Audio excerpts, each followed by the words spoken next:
محرم کے حوالے سے جتنے بھی سوالات ہیں نا، آج میں سب کو ایک ہی سوال میں نمٹا دیتا ہوں. تو میں جن لوگوں نے بھی محرم کے حوالے سے سوال بھیجے ہیں، میں ان کے سوال پڑھ لیتا ہوں اور پھر سب کو ایک ہی جواب دے دیتا ہوں. تو پہلا سوال ہے جو محرم میں کالے کپڑے پہننا، یہ محمود صاحب نے انڈیا سے پوچھا ہے کہ محرم کے مہینے میں بلیک کپڑے پہننا کیسا ہے.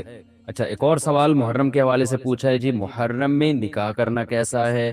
یہ سوال پوچھا ہے جی ظہور احمد نے کشمیر سے کہ اگر شادی محرم یا سفر کے مہینے میں کی جائے کیسا ہے. کچھ لوگ کہتے ہیں کہ ٹھیک نہیں ہے. اچھا بھائی آگے چلتے ہیں ہم. 10 محرم کو کون کون سے نبی کو نجات ملی. یہ سوال پوچھا ہے جی ام محمد نے. انہوں نے پوچھا ہے کہ جی کیا ان سب باتوں کی کوئی اصل ہے کہ آدم علیہ السلام کو آسمانوں سے 10 محرم کو اتارا گیا، حضرت نوح علیہ السلام کی کشتی اسی دن ٹھکانے لگی، حضرت ابراہیم علیہ السلام کو 10 محرم کو آگ میں ڈالا گیا، اس کی کیا حقیقت ہے. آگے ایک اور سوال پڑھ لیتے ہیں ہم. کیا قیامت محرم میں آئے گی؟ کیا قیامت 10 محرم کو قائم ہوگی؟ محمد فہد نواز ڈیرہ اسماعیل خان سے. اچھا جی آگے پوچھتے ہیں جی عاشورہ کے روزے کی فضیلت، یوم عاشورہ کے روزے کا کیا حکم ہے؟ محمد اقبال جموں کشمیر سے. اسی طرح عاشورہ کے دن کے حوالے سے ایک سوال پوچھا ہے جی 10 محرم کے ساتھ ایک دن کا روزہ ملانا، کیا صرف یوم عاشورہ کا روزہ رکھا جا سکتا ہے یا 10 محرم کے ساتھ 9 یا 11 کا روزہ ملانا بھی ضروری ہے؟ یہ سوال پوچھا ہے جی ساجد صاحب نے کراچی سے. عاشورہ میں قضا روزے کی نیت کرنا، کیا کسی کے قرض روزے رہتے ہوں اور وہ عاشورہ کے دن میں قضا روزے کی نیت بھی کر لے تو وہ قضا روزہ ہو جائے گا یا نہیں؟ یہ محمد اسماعیل نے راول پنڈی سے پوچھا ہے جی محرم کے دنوں میں روزے رکھنا، یعنی محرم کے عام دنوں میں روزے رکھنا. یہ سوال پوچھا ہے جی کیا محرم کے پہلے تمام 10 دنوں میں روزے رکھ سکتے ہیں؟ یہ صوبیہ ناز صاحبہ نے پوچھا ہے کرناٹک انڈیا سے. 10 محرم کو دسترخوان وسیع کرنا، یہ بڑا دلچسپ سوال ہے، اس میں میرا خیال ہے سب کو بہت زیادہ دلچسپی ہوگی. 10 محرم کے دن دسترخوان وسیع کرنے کی کیا فضیلت ہے جبکہ 10 محرم کو روزہ رکھا جاتا ہے؟ 10 دن میں کچھ کھاتے پیتے نہیں اور افطار کے وقت 11 محرم شروع ہو جاتی ہے، تو اس حدیث پر کس طرح عمل کیا جائے گا؟ عائشہ صاحبہ نے کراچی سے پوچھا ہے. اور ایک اور سوال ہے جی محرم میں حلیم بنانا کیسا ہے؟ کیا محرم میں شوقیہ حلیم بنانا اور کھانا جائز ہے؟ محمد زبیر. اور اسی سے ملتا جلتا ایک سوال ہے جی حلیم کا تلفظ کیسے کریں؟ سبحان اللہ، یہ محرم میں لوگ حلیم بنائیں گے تو کچھ حلیم کو دلیم کہہ رہے ہوں گے، کچھ سلیم کہہ رہے ہوں گے، کچھ وسیم کہہ رہے ہوں گے. تو اس سے پھر سلیم اور وسیم کو تو غصہ آئے گا کہ یار ہمارا نام حلیم کو کیوں دے رہے ہو. تو یہ بھی سوال پوچھا ہے جی حلیم کو حلیم بولنا چاہیے یا دلیم بولنا چاہیے، اس بارے میں وضاحت فرما دیں. محمد طاہا. یہ سارے محرم اور محرم سے ملتے جلتے سوال تھے آج کے سیشن میں، تو میں نے کہا ایک ہی دفعہ میں سارے سوالات میں پڑھ لوں، پھر ایک ہی دفعہ میں ان سب کے جوابات ہو جائے تو اچھا ہے. دیکھیں محرم کے بارے میں غلط فہمیاں بہت ساری ہیں. پہلے تو میں یہ عرض کروں محرم کی اسلام میں فضیلت کیا ہے اور کیوں ہے یہ فضیلت. رسول اللہ صلی اللہ علیہ وسلم نے فرمایا کہ محرم کو آپ صلی اللہ علیہ وسلم نے شہر اللہ قرار دیا ہے. صحیح حدیث ہے کہ آپ صلی اللہ علیہ وسلم نے فرمایا، صحیح مسلم کی حدیث ہے کہ رمضان کے روزوں کے بعد سب سے زیادہ جو روزے افضل ہیں وہ شہر اللہ المحرم، اللہ کے مہینے محرم کے ہیں، یعنی اللہ کی طرف اس محرم کی نسبت کی جا رہی ہے، تو یہ ایک بڑی فضیلت کی چیز ہے. اور قرآن میں جن 4 مہینوں کو محترم قرار دیا ہے، عرب ان مہینوں میں جنگ و جدال کو حرام سمجھا کرتے تھے کہ یار یہ ناجائز ہے، اس میں جنگ نہیں کرنی چاہیے، ان مہینوں کا احترام لازم ہے. ان میں 4 مہینوں میں محرم بھی ہے، محرم، رجب، ذی الحجہ، ذی قعدہ، ذی الحجہ، یہ 4 مہینے ہیں جو محترم ہے، لیکن اس میں پھر رجب بھی داخل ہے اور ذی قعدہ بھی اور ذی الحجہ بھی، تو یہ بھی ہے. اور 10 محرم کے روزے کی بڑی فضیلت ہے. آپ صلی اللہ علیہ وسلم نے فرمایا 1 سال کے گناہوں کی معافی کا ذریعہ بنتا ہے. لیکن آپ نے فرمایا کہ یہودیوں کی مشابہت نہ کرو، کیونکہ یہودی ایک روزہ رکھتے ہیں تو ہم 9 10 یا 10 11 2 روزے ملائیں گے. تو یہ محرم کی فضیلت ہے. اور یہ کیوں ہے اس کی ہمیں وجہ معلوم نہیں ہے. جیسے کسی نے ابھی بھائی نے سوال پوچھا نا ایک کہ اس میں کوئی واقعات ہوئے تھے، تو پہلے میں بتا دوں 10 محرم میں جب نبی صلی اللہ علیہ وسلم نے محرم کے مہینے کی یہ فضیلت بیان کی تو اس کو کسی واقعے کی بیس پہ بیان نہیں کی ہے. اس بارے میں جتنے واقعات ہمارے پاس منقول ہیں کہ آدم علیہ السلام جنت سے زمین پہ آئے تھے، یا قیامت آئے گی اس دن، یا یہ کہ اور پتہ نہیں کیا کیا ابراہیم علیہ السلام کو آگ میں ڈالا گیا، یہ سب من گھڑت ہیں، اس کی کوئی حقیقت نہیں ہے، موضوع روایتیں. البتہ اس دن موسیٰ علیہ السلام اور بنی اسرائیل کو فرعون سے نجات ملی تھی، اس بارے میں روایت سندن بہتر ہے، یعنی اس کو مستند روایت کہا جا سکتا ہے. تو وہ یہ کہا جا سکتا ہے کہ 10 محرم کو موسیٰ علیہ السلام اور بنی اسرائیل کو اللہ نے فرعون سے نجات دی، اسی بیس پہ یہودی روزہ رکھا کرتے تھے اس دن۔ تو یہ روایت کے علاوہ باقی جتنے بھی واقعات ہیں سب من گھڑت۔ باقی حضرت حسین رضی اللہ تعالیٰ عنہ کو جو کربلا میں شہادت ملی ہے، وہ تو 10 محرم، وہ تو فضیلت تو اسلام میں پہلے سے تھی، تو حضرت حسین رضی اللہ تعالیٰ عنہ کا واقعہ تو بعد میں ہوا ہے، تو اس سے حضرت حسین کی شہادت کو اور فضیلت مل گئی کہ آپ کو ایک مقدس دن میں اللہ تعالیٰ نے شہادت عطا فرمائی۔ تو اب کیا مسئلہ ہے، اب میں جو ہے نا نمبر وار سوال پڑھ کے بتاتا ہوں، نمبر وار جو ہے نا، تاکہ وہ بحث ہماری گچ مچ نہ ہو جائے۔ ابھی سارے سوال میں نے اکٹھے پڑھ لیے تھے تاکہ آپ کو پتہ چلے کہ آج محرم کے بارے میں کیا معلومات ہم شیئر کریں گے، کیا مسائل میں بتاؤں گا۔ محرم میں کالے کپڑے پہننا، یہاں سے ہمارا سوالات شروع ہوئے تھے۔ محمود صاحب نے انڈیا سے پوچھا تھا۔ دیکھیں، کالے کپڑے کسی بھی وقت پہنے جا سکتے ہیں، کالے کپڑے پہننے کے ناجائز ہونے کی ہمارے پاس کوئی دلیل نہیں ہے۔ سفید کو پسند کیا گیا ہے، نبی صلی اللہ علیہ وسلم نے فرمایا سب سے زیادہ پسندیدہ لباس وہ سفید ہے۔ کفینو فیہا موتاکم، اپنے مردوں کو بھی اسی میں دفن کیا کرو، اس لیے سفید لباس کو آپ صلی اللہ علیہ وسلم نے افضل قرار دیا، اس میں پاکیزگی زیادہ ہے۔ باقی نبی صلی اللہ علیہ وسلم نے مختلف رنگوں کے کپڑے پہنے، اس کی علماء وجہ یہ بیان کرتے ہیں کہ اس زمانے میں غربت تھی، آپ نے سفید لباس کو پسند تو کیا، لیکن نبی کے لیے ہر وقت سفید لباس کا انتظام کرنا آسان نہیں تھا، غربت تھی، لباس پہن لینا ہی بڑی بات ہوتی تھی کہ لباس مل جائے کسی کو۔ کتنے واقعات ہیں کہ ازار ہے تو قمیض نہیں ہے، قمیض بڑی مشکل سے کسی کو ملتی تھی، کچھ چادر نہیں ہے اوپر پہننے کی، اتنی غربت کا عالم تھا، تو اس میں آپ صلی اللہ علیہ وسلم یہ تکلف کرتے کہ ہر قیمت پہ میرے لیے سفید لباس لے کر آؤ، تو یہ آپ صلی اللہ علیہ وسلم کے مزاج میں جو سادگی تھی یہ اس کے خلاف تھا۔ تو آپ نے دنیا میں تکلف نہیں کیا، جو جیسا لباس ملا پہن لیا، پسند سفید کو کیا۔ لہذا آج کیا ہے کہ آج اللہ نے لوگوں کو مالی وسعتیں دی ہیں، تو جو لوگ سفید لباس کا معمول بنا سکتے ہیں ان کے لیے افضل یہی ہے کہ وہ سفید لباس پہنا کریں، کیونکہ نبی صلی اللہ علیہ وسلم نے ہمیں اس کی ترغیب دی ہے۔ خود کیوں نہیں پہنا، اس میں تکلف تھا، یعنی پراپر انتظام کرنا مشکل تھا، تو جو آیا پہن لیا آپ صلی اللہ علیہ وسلم، کیونکہ ایک چیز مشکل ہے اس میں اتنا تکلف کرنا، یہ خود بھی تو نبی کے مزاج کے خلاف ہے۔ اس لیے ہم کہتے ہیں کہ بھئی جو ملے پہن لو، لیکن اگر لوگ آج کل تو لباسوں میں تکلف ویسے ہی بہت ہو رہا ہے، تو آپ نے جب سلوانے ہی ہیں، خریدنے ہی ہیں، تو سفید کو ترجیح دیں آپ، اس میں پاکیزگی زیادہ ہے، اس میں طہارت زیادہ ہے۔ آپ سفید لباس کے عادی ہو گئے، آپ سے کلر والا لباس پہنا نہیں جائے گا۔ میں نے تو 15-20 سال میں نے سفید لباس پہنا ہے، تو مجھے پتا ہے کہ پھر کلر والا لباس نہیں پہنا جاتا، سفید میں پاکیزگی اتنی ہے۔ اب میں پہنتا ہوں کلر والا لباس، وہ وجہ اس کی ہے کہ بعض دفعہ گھر والوں کا اصرار ہوتا ہے، بعض دفعہ کیمرے کی ریکوائرمنٹ ہوتی ہے، وہ کیمرہ سفید لباس کو کیچ نہیں کر پا رہا ہوتا، وہ کیمرہ مین کہہ رہا ہوتا ہے بھائی کوئی اور کلر، کوئی اور کپڑے پہن کے وغیرہ وغیرہ۔ تو خیر میرا عمل تو کوئی حجت نہیں ہے، لیکن افضل یہی ہے کہ سفید لباس کو ترجیح دی جائے، پہنا جائے، اور علماء صلحاء اکثر عموماً ہم نے دیکھا ہے کہ سفید لباسی کو ترجیح دیتے ہیں، کلر والا بھی جائز ہے لیکن بہتر یہ۔ تو محرم میں بھی سفید ہی ہے، سفر میں بھی سفید ہی ہے، ربیع الاول میں بھی سفید ہے، تو محرم میں سفید کے بالکل الٹ کر لینا، کالا پہن لینا، یہ تو بالکل سفید کے اپوزٹ ہو گیا نا۔ تو ہم یہ نہیں کہہ رہے کہ کالا لباس پہننا ناجائز ہے، لیکن آپ سفید سے اگر آپ نے یوٹرن لیا بھی تھا تو گرے پہ آ جاتے، گرین پہ آ جاتے، ایک دم آپ بلیک پہ آ گئے، تو بہرحال یہ یعنی کراہت سے خالی نہیں ہے، اس کا معمول بنا لیں۔ تو ناجائز میں نہیں کہہ رہا، تھوڑا سا ناپسندیدہ ہے کہ آپ سنت پر عمل نہیں کر رہے، تو سنت کے بالکل اگینسٹ تو نہ جائیں نا آپ، یعنی بالکل ہی کالا پہن لیں تو بالکل اس کے اپوزٹ ہے۔ جائز ہے کالا پہننا بھی، لیکن بہتر بہرحال نہیں۔ اور محرم میں کالا پہننا تو ہماری رائے میں بالکل ناجائز ہے، کیونکہ یہ شیعہ حضرات کی اپنی ایک رائے ہے، ان کی اپنی ایک دلیل ہے، ان کا اپنا ایک کانسیپٹ ہے، وہ یہ ہے کہ محرم میں حضرت حسین شہید ہوئے تھے، تو ایک بڑے غم کی بات تھی، تو ہم غم منانے کے لیے کالا کپڑا پہنتے ہیں۔ تو ان کا مسلک ہے، وہ جیسے مسلک پہ اپنے عمل کرنا چاہیں وہ اللہ کے سامنے جواب دہ ہوں گے۔ ہم کسی کے مسلک پہ طنز نہیں کر رہے، ہم کوئی فرقواریت اور تشدد کی بات کرنا مناسب نہیں ہے، ملکی حالات اس کے متحمل نہیں ہیں۔ لیکن میں اہل سنت والجماعت حضرات سے کہتا ہوں کہ آپ یہ فیصلہ کریں بھائی، آپ یا تو پورے شیعہ ہو جائیں یا پورے سنی ہو جائیں۔ اگر آپ اہل سنت والجماعت کو فالو کرتے ہیں، اور اہل سنت والجماعت کے ہاں جو قرآن اور حدیث اور صحابہ یہ حجت ہے، تو ہمیں تو قرآن و حدیث میں کہیں بھی نہیں ملتا کہ غم میں تم کالے کپڑے پہنو یا غموں کو مناؤ۔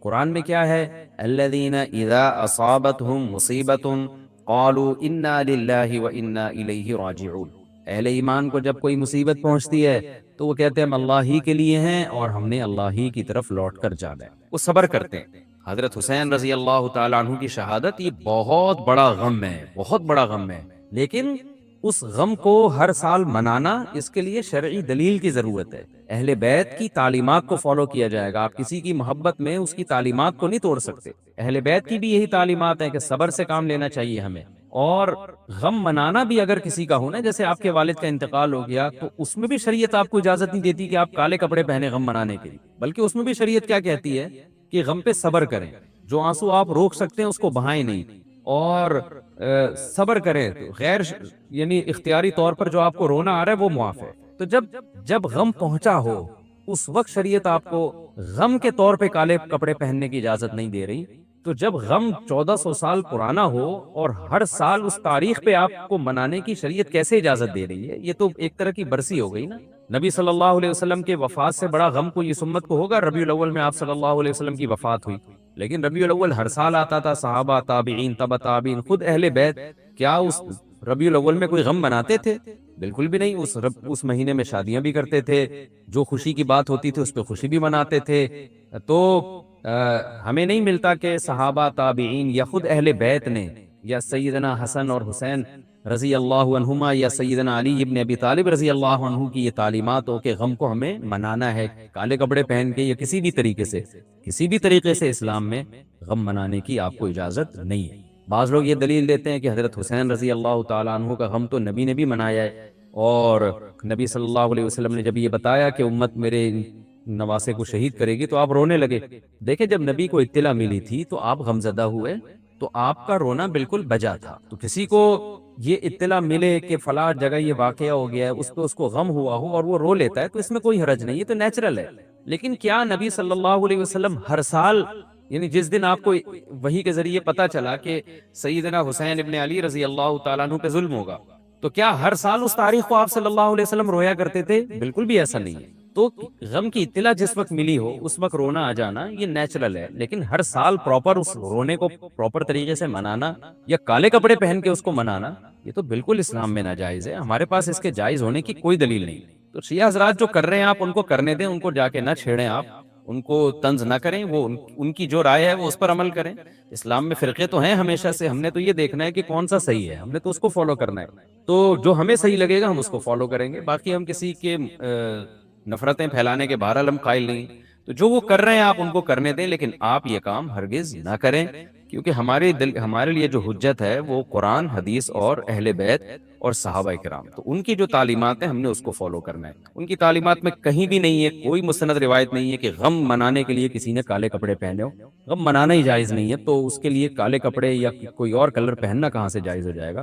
تو اس لیے محرم میں نارملی تو کوئی بھی وقت میں آپ کالے کپڑے پہن سکتے ہیں، لیکن محرم میں جب آپ پہنیں گے تو اس میں ایک تائید ہوتی ہے کہ گویا آپ بھی اس بدعت میں ان کی تائید کر رہے ہیں۔ اور رسول اللہ صلی اللہ علیہ وسلم نے فرمایا من تشبہ بقوم فہو منہم، جو کسی قوم کی مشابہت اختیار کرتا ہے وہ انہی میں سے ہے۔ تو اگر آپ چاہتے ہیں کہ آپ کا شمار قیامت میں اہل سنت والجماعت میں نہ ہو، آپ کو شیعہ مسلک ٹھیک لگتا ہے، تو پھر پراپر آپ شیعہ مسلک پراپر پورے طور پر اختیار کریں۔ آپ آدھا تیتر آدھا بٹیر چلنا تو ٹھیک نہیں ہے نا۔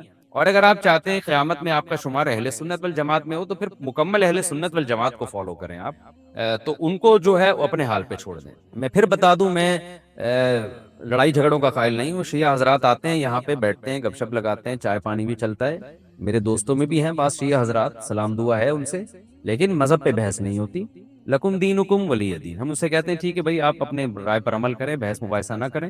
ہاں، جو سیکھنے کے لیے ہم سے آنا چاہے ہم محبت سے اس کو سمجھائیں گے، جو نہیں آ رہا سیکھنے کے لیے تو پھر ہم اس سے بحث نہیں کریں۔ تو لڑائی جھگڑے نہ کریں، لیکن سنی حضرات کو، اہل سنت والجماعت کو، والجماعت کا مطلب کیا ہے؟ ہم حدیث کو بھی مانتے ہیں، والجماعت صحابہ کو بھی مانتے ہیں، تو صحابہ میں اہل بیت بھی داخل ہیں، اہل بیت کے علاوہ بھی صحابہ ہیں، تو کسی کی بھی، ہماری رائے تو یہی ہے کہ کسی کی بھی تعلیمات نہیں ہے، ہمیں تو احادیث میں کچھ بھی نہیں ملتا۔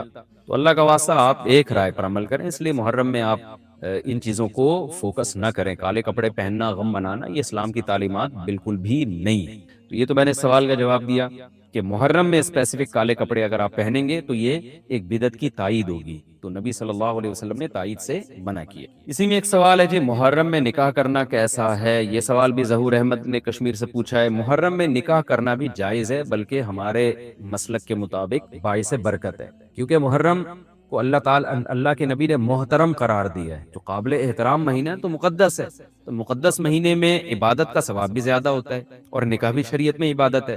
نکاح کیسے عبادت ہے؟ شریعت نے نکاح میں عبادت کا رنگ ڈال دیا ہے۔ دیکھیں آپ کہ نکاح ایک معاملہ ہے، لیکن اس سے پہلے خطبہ بھی ہوتا ہے۔ خطبہ جمعے کی نماز سے پہلے ہوتا ہے، خطبہ عید کی نماز سے پہلے ہوتا ہے، خطبہ استسقاء کی نماز سے پہلے ہوتا ہے، خطبہ حج میں ہوتا ہے۔ یہ ساری عبادتیں ہیں نا جس میں خطبہ ہے، لیکن اسلام نے کیا کہا؟ نکاح سے پہلے بھی خطبہ ہوگا۔ اس کا مطلب اسلام نکاح کو عبادت قرار دے رہا ہے، نکاح میں عبادت کا رنگ بھر رہا ہے۔ تو عبادتیں تو مقدس مہینے میں زیادہ ثواب ہوتا ہے انہیں۔ تبھی آپ دیکھیں نبی صلی اللہ علیہ وسلم نے فرمایا رمضان کے بعد سب سے زیادہ روزوں کا ثواب محرم میں ملتا ہے۔ کیوں؟ مقدس ہے نا، تو عبادت کا ثواب بڑھ گیا اس میں۔ تو اس حدیث سے صاف ہمیں پتہ چلتا ہے کہ اگر کوئی محرم میں اس نیت سے نکاح کرتا ہے کہ مقدس مہینہ ہے، تو اس میں عبادت کا ثواب بڑھ جائے گا، اور اس میں انشاءاللہ اللہ سے امید کی جا سکتی ہے کہ خیر و برکت زیادہ ہوگی۔ اس کو منحوس سمجھنا جائز نہیں ہے۔ اگر آپ کہتے ہیں اس مہینے میں چونکہ حضرت حسین رضی اللہ تعالیٰ عنہ کی شہادت ہوئی ہے اس لیے منحوس ہے، تو یہ غلط ہے۔ ایک تو ہماری نظر میں شہادت ایک بہت مقدس مقام ہے، اس کی وجہ سے کوئی مہینہ منحوس نہیں ہو سکتا، مقدس تو ہو سکتا ہے، منحوس نہیں ہو سکتا۔ دوسری بات یہ کہ یکم محرم سے لے کے 29 یا 30 ذی الحجہ تک اسلامی تاریخ میں کوئی ایسا دن نہیں ہے جس میں کسی مقدس شخصیت کی شہادت نہ ہوئی ہو یا کسی پہ ظلم نہ ہوا ہو۔ اگر آپ تاریخ کے اوراق اٹھا کے دیکھیں، ہر مہینے ہر تاریخ کو کوئی نہ کوئی اسلام میں اچھا واقعہ بھی ہوا ہے اور برا واقعہ بھی ہوا۔ حضرت عثمان رضی اللہ تعالیٰ عنہ کی شہادت ہوئی باغیوں کے ہاتھ، خود نبی صلی اللہ علیہ وسلم کی وفات ہوئی ربیع الاول میں، اور بھری ہوئی ہے نا اسلامی تاریخ۔ حضرت علی رضی اللہ تعالیٰ عنہ کی شہادت ہوئی۔ تو ان تمام شہادتوں کے آپ ایام نکالیں، ان کے مہینے نکالیں، کوئی مہینہ نہیں بچے گا۔ تو اس بیس پہ اگر آپ کہتے ہیں کہ اس مہینے میں نکاح پسندیدہ نہیں ہے، پھر تو پہلی تاریخ سے لے کے سال کی آخری تاریخ تک کوئی تاریخ بھی ایسی نہیں ہے کہ جس میں انسان نکاح نہ کرے۔ اس کا مطلب پھر آپ کنوارے چھڑے چھاٹی گھومتے رہیں، اور مسلمانوں کی پھر گروتھ ریشو تو میرا خیال ہے ختم ہو جائے گا، مر جائیں، کہاں پیدا ہوں گے لوگ۔ اور اگر آپ کہتے ہیں کہ نہیں جی، کسی شخصیت کے کسی دن میں انتقال کر جانے سے یا شہید ہو جانے سے یا اس پہ ظلم ہونے سے وہ دن منحوس نہیں بنتا، تو پھر 10 محرم بھی منحوس نہیں۔ 10 محرم میں بھی آپ نکاح کر سکتے ہیں، اور محرم کے بقیہ تاریخوں میں بھی آپ نکاح کر سکتے ہیں۔ اور روایات میں ہمیں ملتا ہے کہ بعض بڑے بڑے حضرات تھے جن کے محرم کے مہینے میں نکاح ہوئے۔ میں اس بحث میں نہیں جاؤں گا، پھر اس میں تاریخی روایات ہیں، کوئی کہتا ہے فلاں تاریخ تھی، کوئی کہتا ہے، پھر لوگ اس پہ ایک غیر ضروری بحث میں چلے جاتے ہیں، لیکن ہمیں ایسے واقعات ملتے ہیں۔ تو اس لیے اس بارے میں، اور پھر شریعت میں جلد نکاح کی ترغیب ہے۔ نکاح کو ڈیلے کرنا یہ شریعت میں پسندیدہ کام نہیں ہے۔ اس بیس پہ تو ڈیلے کیا جا سکتا ہے نکاح کہ آپ کو رشتہ سمجھ میں نہیں آ رہا، مشورے کر رہے ہیں، لیکن جب ایک دفعہ رشتہ سمجھ میں آ جائے تو اسلام کا حکم یہ ہے کہ اس میں جلدی کی جائے۔ صحیح ہے، بخاری کی مشہور حدیث ہے، نبی صلی اللہ علیہ وسلم کی خدمت میں خاتون آئی، عرض کیا کہ یا رسول اللہ میں آپ سے نکاح کرنا چاہتی ہوں۔ آپ نے چہرہ مبارک کو جھکا لیا، آپ کا ارادہ نہیں تھا۔ ایک اور صحابی کھڑے ہوئے، عرض کیا یا رسول اللہ آپ میرا ان سے نکاح کر دیں۔ اسی محفل میں نبی نے ان صحابیہ کا ان صحابی سے نکاح کرا دیا۔ آپ نے تو یہ نہیں پوچھا کہ یہ محرم کا مہینہ چل رہا ہے یا سفر کا مہینہ چل رہا ہے یا ربیع الاول کا مہینہ چل رہا ہے، ڈیلے نہیں کیا اس پہ، اس لیے کہ خود آپ کی تعلیمات یہ ہیں کہ نکاح میں جلدی کی جائے۔ تو اگر آپ کو محرم میں رشتہ ملتا ہے، آپ ربیع الاول تک ڈیلے کرتے ہیں محرم کی وجہ سے یا سفر تک ڈیلے کرتے ہیں، تو یہ ڈیلے کرنا خود قرآن و سنت کے خلاف ہے۔ جس چیز میں تعجیل مقصود ہے، جس چیز کو شریعت نے جلدی کا حکم دیا ہے۔ عبداللہ بن مسعود رضی اللہ تعالیٰ عنہ فرماتے تھے، مصنف ابن ابی شیبہ کی روایت ہے کہ مجھے پتا چل جائے نا کہ میری زندگی میں صرف ایک رات باقی ہے، اگلے دن میں نے مر جانا ہے، اور میرے نکاح میں کوئی عورت نہ ہو، میں وہ رات بھی نکاح کے بغیر نہیں گزاروں گا، میں بیوی کے بغیر نہیں گزاروں گا، اس خوف سے کہ مجھے کہیں فتنہ نہ ہو جائے۔ صحابہ کرام جو تقوی کے اعلیٰ معیار پر تھے اور جن سے گناہ کا اندیشہ بہت کم تھا اور کہیں معاشرے میں بے حیائی پھیلی ہوئی نہیں تھی، وہ تو ان کا تو یہ کانسیپٹ تھا کہ بھائی ہم بیوی کے بغیر ایک دن نہیں گزاریں گے، کہیں ایسا نہ ہو کہ برائی میں پڑ جائیں۔ اور آج چاروں طرف بےہودگی پھیل رہی ہے، چاروں طرف بے شرمی، بے حیائی، انٹرنیٹ پر بےہودہ چیزیں، آپ یوٹیوب میں ویڈیو میں جائے فوش چیزیں آ رہی ہیں، ہر چیز آپ کی شہوت کو برانگیختہ کرنے والی ہے، اور اس میں آپ یہ کہیں کہ ایک رشتہ طے بھی ہو چکا ہے، آپ صرف اس بیس پر آپ اس کو ڈیلے کر رہے ہیں، ایک ایک مہینہ، دو دو مہینہ، لوگ سفر میں بھی نہیں کر رہے ہوتے، اور اس بیس پہ آپ ڈیلے کر رہے ہیں۔ اس میں خطرہ ہوتا ہے کہ مرد کسی گناہ میں نہ پڑ جائے، عورت کسی گناہ میں نہ پڑ جائے، تو شریعت اس کی آپ کو اجازت نہیں دیتی۔ اور پھر اس میں یہ بھی ہوتا ہے کہ اگر آپ ڈیلے کرتے ہیں تو منگنیاں توڑنے کا شیطان کو موقع بہت ملتا ہے۔ میرے سامنے ایسے درجنوں واقعات ہیں، رشتہ طے ہوا لیکن جی چونکہ محرم ہے یا سفر آ رہا ہے تو ہم ربیع الاول میں کریں گے، یا منگنی کو کسی بھی وجہ سے ڈیلے کر دیا، تو جب منگنی ڈیلے ہوتی ہے، یعنی نکاح ڈیلے ہوتا ہے، منگنی ہو گئی، نکاح کو ڈیلے کر رہے ہیں آپ، اس میں شیطان پھر دونوں کو لڑواتا ہے، منگنیاں ٹوٹتی ہیں، اکثر نفرتیں پھیلتی ہیں، غلط فہمیاں، بدگمانیاں شیطان کو پھیلانے کا موقع ملتا ہے۔ اس لیے شریعت میں تو منگنی کا لفظ ہی نہیں ہے، شریعت میں ہے خطبہ۔ خطبہ کا مطلب نکاح کا پیغام بھیجا، ان کو جب سمجھ میں آ گیا تو فوراً نکاح کر دیا، بیچ کا کوئی راستہ نہیں اللہ نے رکھا۔ تو چاہے وہ محرم ہو، چاہے وہ سفر ہو، چاہے وہ ربیع الاول ہو، چاہے وہ ربیع الثانی ہو۔ ہاں، کوئی اس وجہ سے ڈیلے کر رہا ہے نکاح، کوئی واقعی شرعی عذر ہے اس کو، وہ بہت سارے مسائل ہیں، لیکن محرم کا ہونا بہرحال کوئی شرعی عذر نہیں ہے۔ تو اس لیے ہم اس میں نکاح کو جائز سمجھتے ہیں، باعث برکت سمجھتے ہیں۔ پھر میں بار بار بتا رہا ہوں کہ جو وہ شیعہ حضرات جو کر رہے ہیں ان کو کرنے دیں، میں آپ کو آپ کے مسلک کی بات بتا رہا ہوں۔ ہم جو قرآن و سنت کو اور اصحاب رسول کو فالو کرتے ہیں اور اہل بیت کو بھی مانتے ہیں، ہم ان کی بات کرتے ہیں۔ وہ بھی دعویٰ کرتے ہیں کہ ہم مانتے ہیں، تو ان کو ان کے دعوے پہ رہنے دیں، ہم تو وہی بات کریں گے جو ہمیں صحیح لگے گی۔ اچھا بھائی، یہ بھی ایک سوال پوچھا ہے جی، 10 محرم کو کون کون سے نبی کو نجات ملی؟ یہ بھی سوال میں نے دہرایا تھا، ام محمد نے پوچھا ہے۔ تو دیکھیں، اس بارے میں صرف ایک واقعہ مستند ہے، حضرت موسیٰ علیہ السلام کو فرعون سے نجات ملی۔ اس کے علاوہ 10 محرم کی طرف جتنے قصے منقول ہیں، ابراہیم علیہ السلام کو آگ میں ڈالا گیا، پھر آدم علیہ السلام دنیا میں آئے، یا اس دن قیامت آئے گی، یہ سب من گھڑت ہے، ان کی کوئی حیثیت نہیں ہے، ان کو نہیں بیان کرنا چاہیے۔ یہ بھی سوال ہو گیا قیامت کیا محرم میں آئے گی؟ ایسا نہیں ہے، ہمیں نہیں پتا محرم میں آئے گی یا سفر میں آئے گی۔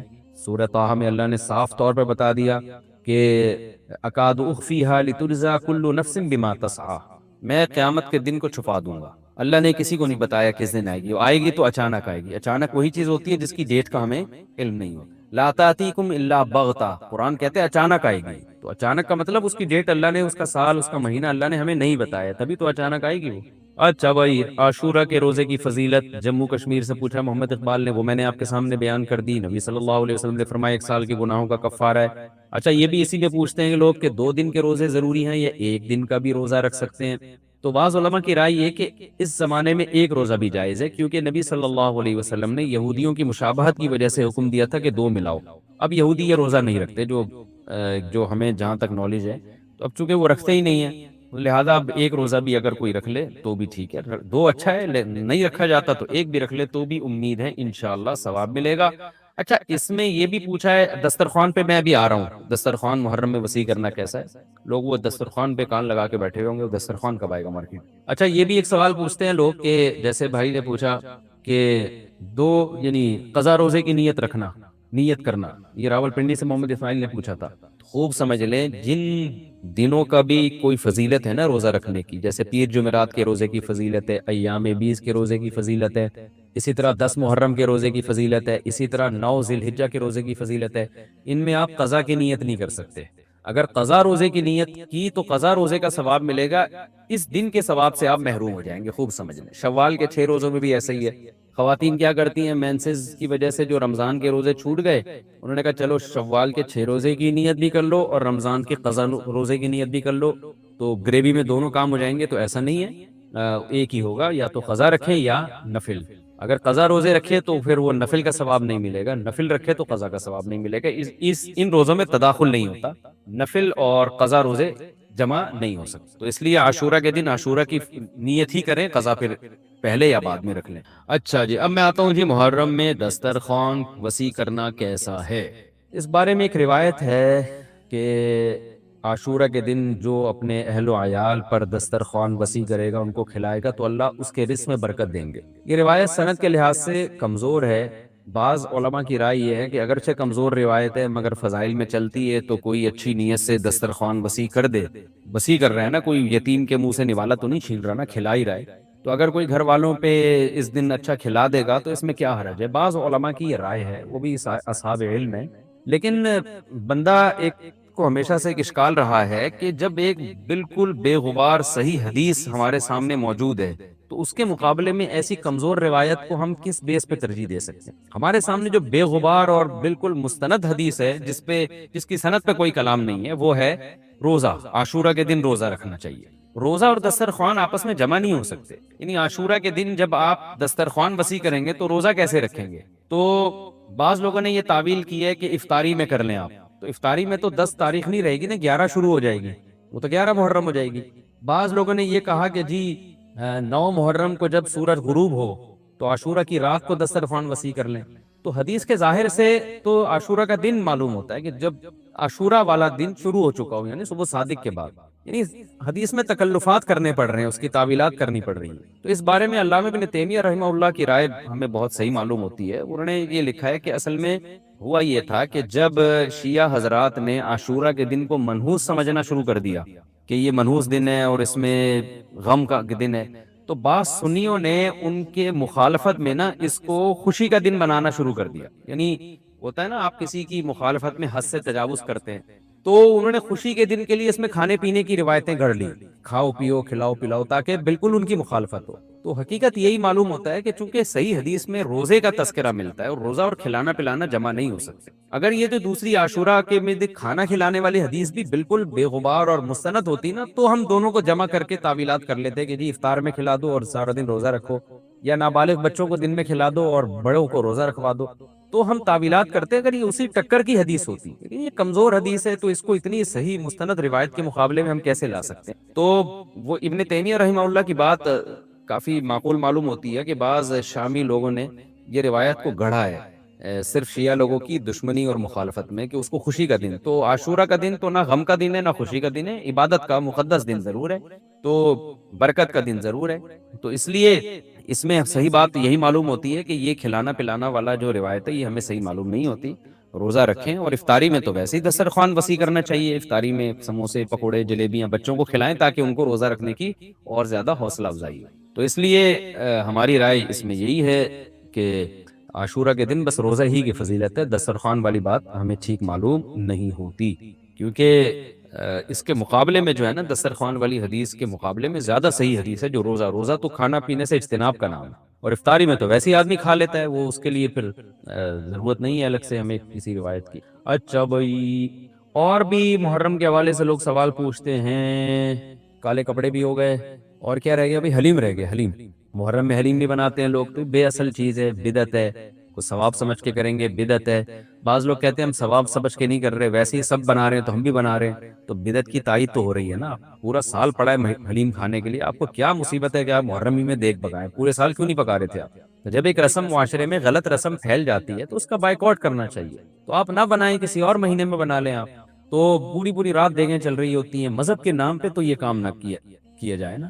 اور جو لوگ کہتے ہیں مذہب کے نام پہ نہیں کر رہے، ہم تو ویسے انٹرٹینمنٹ کر رہے ہیں، تو یار کسی اور دن کر لو بھائی، تم پورا سال پڑا ہوا ہے نا، ہم نے کب کہا ہے کہ آپ دیکھیں نہ پکائیں؟ آپ پکائیں، پوری پوری رات گھوٹے لگائیں اس میں، کسی اور دن کر لیں آپ۔ اس لیے اسلام کو بچائیں خرافات سے، اسلام کو ہمارے ذمے ہے کہ ہم اسلام کو اسلام وہی ہے جو نبی لے کر آئے، الیوم اکملت لکم دینکم واتممت علیکم نعمتی ورضیت لکم الاسلام دینا۔ اللہ کہتے ہیں آج کے دن میں نے دین مکمل کر دیا۔ جب یہ آیتیں نبی پہ نازل ہو گئیں تو اس میں حلیم نہیں تھا، محرم کا حلیم، تو دین مکمل ہو چکا، اس کو رہنے دیں آپ۔ اور پھر وہی ہے کہ جب آپ روزہ رکھیں گے تو حلیم کھائیں گے کس وقت؟ رات کو آپ کھائیں گے، تو رات کو تو ویسے ہی کم کھانا چاہیے، سونے کے لیے اللہ نے رات بنائی ہے، کھانے پینے کے لیے تھوڑی بنائی ہے رات۔ دن میں آپ نے روزہ رکھنا ہے، تو یہ روزے سے بھی میچ نہیں کر رہا یہ جو حلیم ہے نا، اس لیے اس سے اجتناب کریں، ایوائڈ کریں۔ جو گلی کے لوڑے لباڑے بنا رہے ہوتے ہیں ان کو محبت سے سمجھا دیں، یار اگلے دن بنا لو، باز آ جائے ٹھیک ہے، نہیں تو پھر نکل لیں آپ پتلی گلی سے، الجھے نہیں لوگوں سے۔ تو یہ محرم کے حوالے سے کچھ باتیں تھیں بھائی۔ نبیل بھائی کوئی بات رہ تو نہیں گئی ہے آپ کے ذہن میں ہو تو بتا دیں، تاکہ یہ تو لوگوں نے جو سوال پوچھے تھے اس کے جواب تو میں نے دے دیا، آپ کے ذہن میں بھی کوئی سوال ہو تاکہ یہ ٹاپک کمپلیٹ ہو جائے۔ محرم میں جھاڑو لگانا جائز ہے؟ جھاڑو سے کیا ہوتا ہے؟ یہ کہہ رہے ہیں وہ لوگ کہتے ہیں محرم میں جھاڑو نہیں لگانی چاہیے۔ اچھا، محرم میں مرثیہ سننا اور غم منانا اور رونا سینہ پیٹنا، نبی صلی اللہ علیہ وسلم نے تو گریبان چاک کرنے والوں پہ لعنت کی ہے، بخاری مسلم کی روایتیں موجود ہیں، لیس منا من شق الجیوب، جو گریبان پھاڑتا ہے وہ ہم میں سے نہیں ہے۔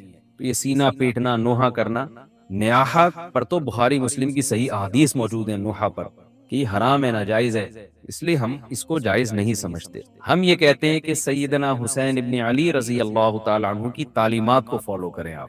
تعلیمات تو زیرو ہے ان کی تعلیم، ان کی تو اتنی بڑی داڑھی تھی سیدنا حسین ابن علی رضی اللہ تعالیٰ عنہ کی، وہ تو سخی تھے، وہ تو غیرت مند تھے۔ آج ہمارے یہاں سے غیرت ختم ہو گئی ہے، بہنوں کی وراثتیں کھا کے بیٹھے ہوئے ہیں ہم لوگ، اور انہی وراثتوں سے عمرے بھی ہو رہے ہوتے ہیں وراثت کھا کے۔ تو گھر میں گھر والوں کو ٹائم نہیں دیتے، غربا مساکین کا خیال نہیں ہے، نماز تکبیر اولیٰ کی پابندی نہیں ہے، ان چیزوں کو فوکس کریں۔ حضرت حسین رضی اللہ تعالیٰ عنہ نے تو کربلا کے میدان میں بھی نماز نہیں چھوڑی، اور آج خواتین شاپنگ کرتی ہیں، نمازیں چھوڑ دیتی ہیں، کسی شادی میں جانا ہے بس میں بیٹھے ہوئے نمازیں چھوڑ دیتے ہیں۔ تو اللہ کا واسطہ تعلیمات کو فالو کریں اہل بیت کی، تعلیمات کو فالو کیے بغیر ہمیں کچھ بھی حاصل نہیں ہوگا۔ تو وہ کسی شاعر نے بڑی پیاری بات کہی ہے نا، شرط ایماں مصطفیٰ سے والہانہ پیار ہے، پیار لیکن پیروی ہے، پیروی دشوار ہے۔ مصطفیٰ صلی اللہ علیہ وسلم سے ایمان کی شرط ہے کہ آپ کو نبی سے بے پناہ محبت ہو، لیکن محبت کی دلیل کیا ہے کہ آپ فالو کتنا کرتے ہیں۔ تو اہل بیت سے محبت یہ ایمان کا حصہ ہے ہمارے، اس محبت کے بغیر آپ جنت میں نہیں جا سکتے۔ لیکن آپ میں محبت ہے یا نہیں ہے، یہ کالے کپڑوں سے یا سینہ پیٹنے سے پتہ نہیں چلے گا، اس کا پتہ اس سے چلے گا کہ آپ ان کو فالو کتنا کرتے ہیں۔ تو یہ چند احکامات تھے، لوگوں نے سوال پوچھے تھے مسائل میں، تو میں نے ان کے جوابات دے دیے، اور کچھ مسائل محرم کے حوالے سے اور بھی ہیں، پھر وہ بعد میں یاد آتے ہیں۔ ہاں، حلیم کو حلیم کہنا یہ بھی ایک سوال تھا۔ لوگ کہتے ہیں کہ جی حلیم اللہ کا نام ہے، تو کھانے پینے کی چیز کو ہم حلیم کیوں کہتے ہیں؟ دیکھیں، جب اللہ کے لیے لفظ حلیم استعمال کیا جاتا ہے اس کا مفہوم کچھ اور ہوتا ہے، جب دیکھ کے لیے استعمال کیا جاتا ہے اس کا مفہوم کچھ اور ہوتا ہے۔ تو اس میں کسی کا تصور بھی نہیں جاتا کہ میں اللہ کا نام لے رہا ہوں۔ یہ بالکل ایسے ہی ہے جیسے اردو میں صلواتوں کا مفہوم کچھ اور ہے، ہم کہتے ہیں اتنی صلواتیں سنا کے چلا گیا، حالانکہ صلوات تو درود کو کہتے ہیں اور نماز کو بھی کہتے ہیں صلات۔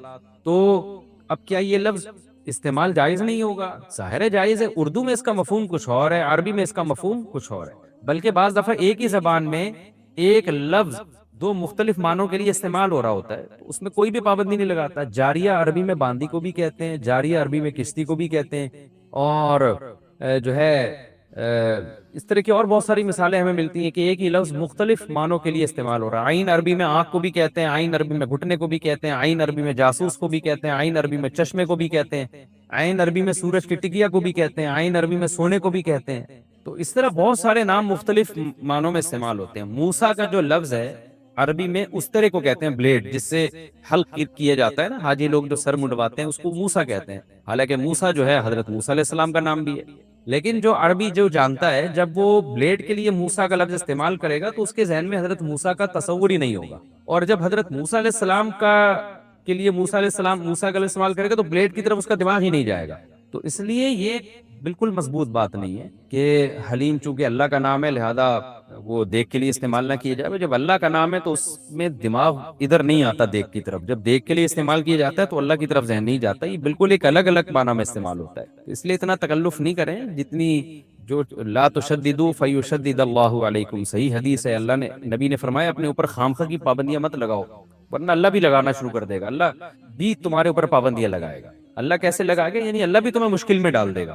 تو جتنا ہمیں اجازت دی گئی ہے اس کے اندر رہنا چاہیے ہمیں، اور خام میں ایسی کھود کرید کر کے اپنے اوپر پابندیاں لگواتے چلے جانا مشکل ہو جائے گا نا۔ اب حلیم حلیم ہی مشہور ہو گیا ہے تو اب آپ اس کو کیسے دلیم بولیں گے؟ وہ کچھ اور نہ اٹھا کے دے دے آپ، اس میں کوئی حرج نہیں ہے کہ کیونکہ لغت بتاتی ہے، زبان بتاتی ہے کہ کس وقت کس لفظ کا کیا معنی ہے، اس میں کوئی حرج نہیں ہے اگر آپ یہ حلیم کو حلیم ہی کہیں، کوئی گناہ نہیں ہے انشاءاللہ۔ اچھا، بعض لوگ یہ بھی کرتے ہیں، یہ کسی نے سوال پوچھا ہے، یہ ہمارے کیمرہ مین نے ہی پوچھا ہے، نبیل بھائی نے، کہ مجھے تو یقین نہیں آ رہا کہ ایسا بھی کرتے ہیں، لیکن یہ بتا رہے ہیں کہ بہت سارے سنی حضرات یہ کرتے ہیں کہ محرم میں امام بارگاہوں میں جا کے منتیں مانگتے ہیں، اور پھر اگلے سال ان منتوں کو پورا بھی کر رہے ہوتے ہیں جو بھی انہوں نے منتیں مانی ہوتی ہیں۔ تو دیکھیں یہ بھی حرام اور ناجائز عمل ہے۔ منت کے لیے کوئی دن مہینہ متعین نہیں ہے، جب چاہے جہاں چاہیں منت مان سکتے ہیں، اور منت کی حقیقت کیا ہے کہ اس کی ورڈنگ کیا ہے، اس کے لیے کسی جگہ نہیں جانا جائز ہے، بلکہ اس کے یہ کہ جہاں بھی آپ ہیں آپ یہ الفاظ کہہ سکتے ہیں کہ اے اللہ اگر میرا یہ فلاں کام ہو گیا تو میں اتنے پیسے صدقہ کروں گا، اے اللہ اگر میرا یہ فلاں کام ہو گیا تو میں اتنے روزے رکھوں گا، اے اللہ اگر میرا مریض ٹھیک ہو گیا یا میری بیماری ٹھیک ہو گئی تو میں اتنی رکعت نماز پڑھوں گا۔ اس طرح کی منتیں ماننا جائز ہے، اس کے لیے امام بارگاہ یا مسجد یا کسی مزار پہ جانا حرام ہے۔ خوب سمجھ لیں، یہ گھر بیٹھے بیٹھے ہو سکتا ہے، اس کا کوئی جگہ شریعت نے منت کے لیے متعین نہیں کی ہے۔ اسپیشل اس کام کے لیے آپ مسجد جا رہے ہیں کہ یہ سوچ کے کہ وہاں جا کے منت مانوں گا تو شاید منعقد ہوگی، ایسا نہیں ہے، منت کہیں بھی ہو جاتی ہے۔ ہاں کوئی مسجد میں نماز کی نیت سے جائے کہ 2 رکعت پڑھ کے اللہ سے دعا مانگوں گا تو ایک الگ بات ہے، اس کے لیے مسجدیں ہیں، تو مزار تو اس کے لیے بھی نہیں ہے، وہ تو وہاں تو بالکل ہی حرام ہے۔ تو اس لیے آپ بدعت کی تائید میں امام بارگاہ جاتے ہیں اور وہاں منتیں مانتے ہیں تو یہ حرام ہے، ناجائز ہے، اس سے منت پوری نہیں ہوگی بلکہ الٹا اللہ کی طرف سے عذاب آ سکتا ہے آپ کے اوپر، کیونکہ اللہ نے جو کام جس طرح سے بتایا اسی طرح سے ہوگا۔ تو منت کا اصل طریقہ کیا ہے کہ عبادت کی نظر، اس کو عربی میں نظر کہتے ہیں، نظر. تو قرآن نے کہا ہے کہ یوفون بالنذر ویخافون یوما کان شرہ مستطیرا. ہمارے نیک بندے جب کوئی نظر مانتے ہیں تو اس کو پورا کرتے ہیں. اللہ نے جب کام کر دیا تو وہ نظر پھر آپ پوری کریں.